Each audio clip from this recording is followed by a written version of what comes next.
6 నెలల నుంచి 3 సంవత్సరాల చిన్నపిల్లలకైతే ఇది మంచి రెసిపీ అండి. లంచ్‌కి అయితే ఇది పెడితే చాలా అంటే చాలా మంచిది. హెల్త్ పరంగా కూడా చాలా మంచిది. రాగి పిండిలో మనకి కాల్షియం, ఐరన్ ఉంటుంది కాబట్టి తప్పకుండా అయితే ఒకసారి చిన్నపిల్లలకైతే ఇది ట్రై చేసేయండి. సో చిన్నగిన్నె తీసేసుకొని దానిలో 2 టేబుల్ స్పూన్ వరకు అయితే అటుకులు తీసుకొని కొంచెం వాటర్ అయితే తీసేసుకొని ఒక 15 నిమిషాలు అయితే వీటిని నానపెట్టుకోవాలండి. మరో చిన్నగిన్నె తీసుకొని ఒక టేబుల్ స్పూన్ వరకు అయితే మనం రాగి పిండి తీసుకొని దానిలో ఉండలు లేకుండా కొంచెం వాటర్ అయితే యాడ్ చేసి కలిపేసుకొని దాన్ని కూడా ఒక 15 నిమిషాలు అయితే నానబెట్టేసుకోవాలి.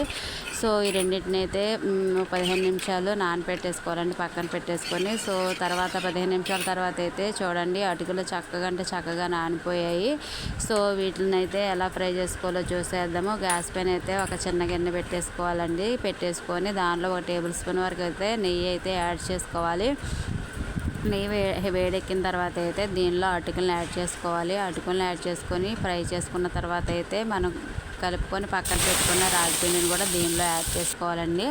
సో యాడ్ చేసుకున్న తర్వాత మనం తీసుకున్న క్వాంటిటీని బట్టి అయితే వాటర్ని తీసుకొని కలుపుకోవాలి. సో ఈ రెండు కలిపేసుకున్న తర్వాత టేస్ట్కి సరిపడా సాల్ట్ని అయితే యాడ్ చేసుకోవాలి.